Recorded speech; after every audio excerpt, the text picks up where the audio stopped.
주님 평화. 네, 뭐 아시는 분들은 아시겠지만 저희 수도원에 그 인도에서 온 쌍둥이 신부님이 계세요. 예, 제임스 하비에르 신부님이신데 한국에 이제 11년 차 되셨어요. 네, 이 신부님들 한국말 하는 거 보신 분들은 아시겠지만 너무 한국말의 표현이 능숙하고 자연스러워서 무슨 재미교포 같은 느낌? 그 정도로 한국인의 문화와 풍습도 많이 이해하고 합니다. 뭐 물론 이제 오늘 아침에 미사 때도 제가 우리 제임스 신부님한테 한치 앞도 모른다가 무슨 뜻이냐 물어봤더니 모른다고 그러더라고요. 물론 모르는 말도 많아요. 한국인들은 당연히 아는 말들에 대해서. 근데 그럼에도 불구하고 우리가 그 형제들이 대단하다고 여기는 것은 한국인의 언어 습관, 언어 문화, 그리고 한국인의 사고 방식, 풍습 이런 것까지 이 형제들은 열심히 공부했고 또 체험을 하면서 능동적으로 체험을 하면서 익혀왔기 때문에 더욱더 우리들이 느낄 때 한국인의 정서와 맞게 느껴지는 부분이 있습니다. 근데 반면에 또 저희 수도원에는 다른 나라 형제들이 있어요. 근데 이 형제들은 한국에 온 지 이제 5년 차가 돼 가는데 여전히 한국말이 너무나도 서툴러요. 한 2년 차 때의 그 어휘에서 거의 늘어나는 것도 없고 말투나 표현도 그렇고 그리고 한국 문화를 이해하려 들지 않고 자기네 나라 문화를 고집하는 경우도 있고 왜 그런 차이가 있을까 했더니 이 쌍둥이 신부 형제들은 한국이 내가 봉사해야 될 곳, 내가 수도 생활을 해야 할 곳, 즉 우리 공동체가 이곳에 있으니 이곳이 내가 살아야 할 곳이라고 생각을 했기 때문에 거기에 맞춰서 살고 그 나라 사람들과 내가 소통하고 이해하고 받아들이기 위해선 그 나라의 문화를 받아들이고 이해할 수 있어야 돼요. 그러기 위해선 가장 중요한 것은 언어거든요. 대화를 통해서 우리는 너무나 많은 정보를 얻을 수 있으니까요. 듣고 말하는 것을 통해서. 그렇지만 이 다른 형제들은 여기가 그저 유학지, 곧 돌아갈 곳, 자신의 나라가 더 중요하니까 그런 마인드의 차이가 있더라고요.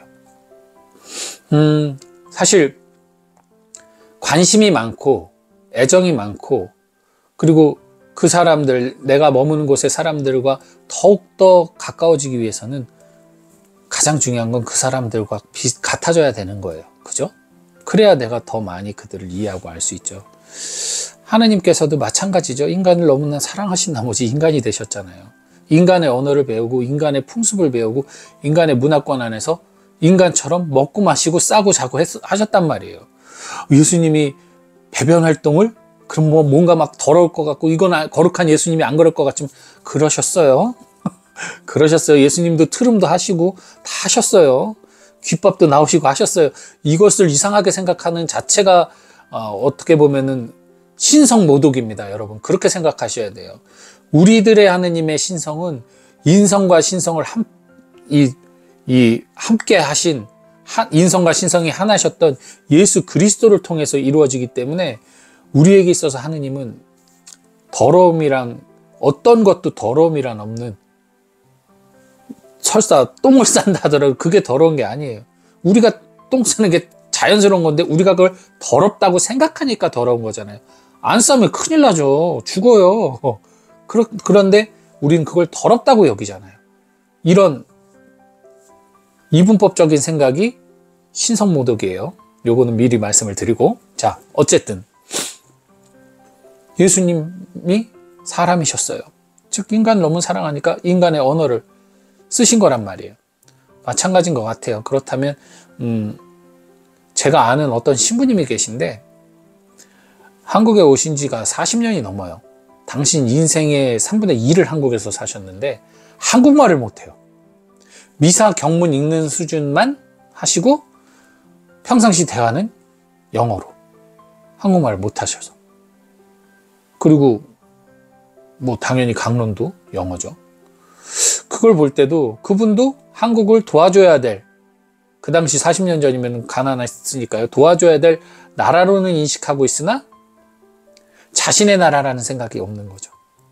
그러니 그다지 그렇게 언어 소통을 할 필요가 있을까라는 본인 생각에, 물론 한국말은 어려워요. 진짜 한국어는 세계적으로 어려운 말이긴 하지만 뭐 그렇게 따지면은 우리 제임스 하비르 형제가 똑똑해서만은 아니거든요. 그들이 노력하는 모습을 저는 봤어요. 엄청나게 노력해요. 저는 그렇게 못합니다. 그 차이인 것 같아요. 사실 한국에 한 2, 3년 사신 외국인 노동자분들이 그 40년대 신부님보다도 한국말을 더 잘하시니까, 그 정도로 그거는 애정의 문제거든요. 그래서 여러분들 어떻게 보면은 우리들의 신앙생활 안에서 아마 느끼실 거예요. 신앙생활 열심히 하고 싶은데 잘 안 돼요. 신앙생활 잘하고 계세요? 그럼 열심히 하는데 신앙생활, 전 신앙이 부족한 것 같아, 이런 말씀하시는 분들 많을 거예요. 이상하게 왜 나는 복음 말씀대로 하느님의 뜻대로 신앙생활을 열심히 하려고 하는데 왜 그것이 이렇게 습관처럼 붙지도 않고 잘, 그리고 왜 이게 이렇게 편안하고 자연스럽지가 않을까, 우리 일상 살듯 자연스럽지가 않을까. 내 마음의 중심이 하느님 나라가 아니라 이 세상에 있어서 그래요. 우리의 고향은 하느님 나라인데 여기가 오히려 이방인의 땅인데 우리가 이방인의 땅을 고향으로 여기고, 어차피 이제 하느님 나라로 가야 되는데, 본국으로 돌아가야 되는데 잠깐만 본국을 오히려 불편하게 여기는 거죠. 왜 그럴까요? 바로 이집트에서 탈출해서 가나안으로 가는 그 사람들이 헤매든 그 광야의 시간, 그 가는 길, 그 고통의 광야의 시간, 이 짧지만 이 고통스러운 그 시간을 우리가 지나가야만 다시 하느님 나라로 돌아가는데, 바로 그 시간이 힘들고 싫은 거거든요. 그 여실히 히브리인들이 보여주잖아요.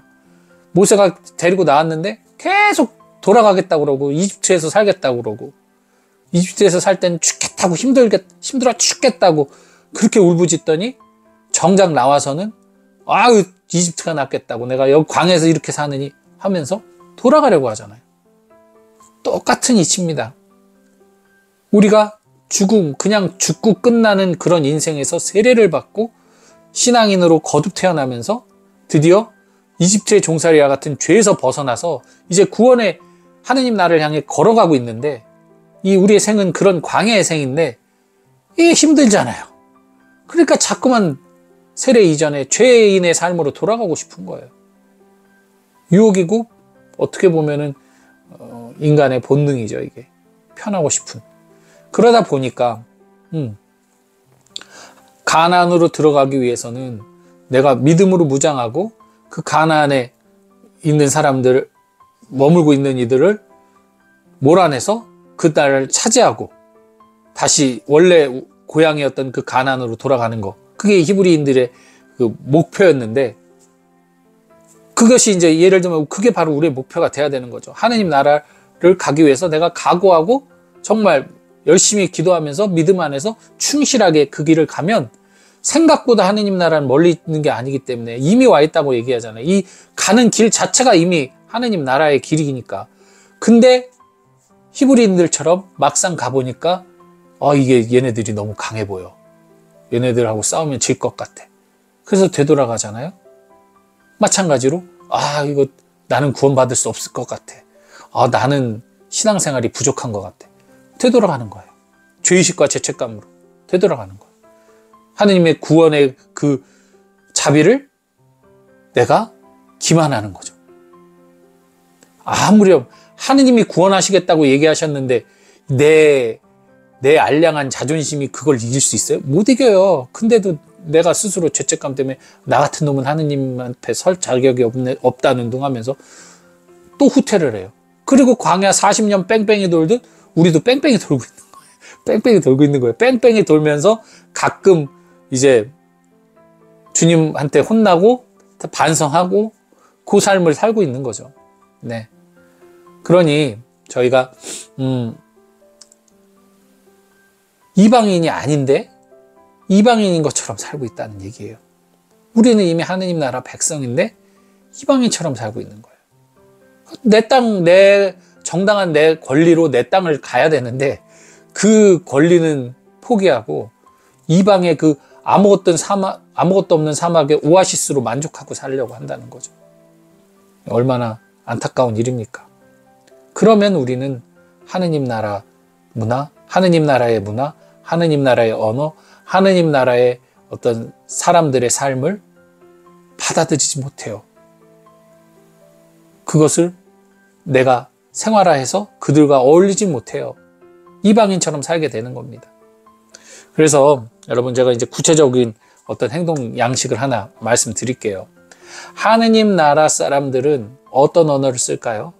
당연히 긍정 언어를 써요. 감사합니다. 행복합니다. 사랑합니다.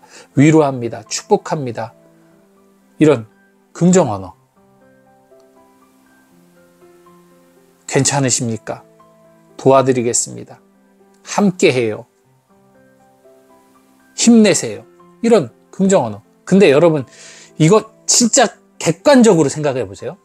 지금 드린 말씀, 여러분 입에 착착착 달라붙어서 자연스럽게 나옵니까? 아니면 저 사람에게 저 사람의 상황을 보고 얘기해 줘야지? 그래서 그렇게 어떤 사람이 막 기뻐하면 정말 기쁘시겠어요? 정말 행복하시겠어요? 이렇게 얘기를 합니까? 자연스럽게 탁 나와요?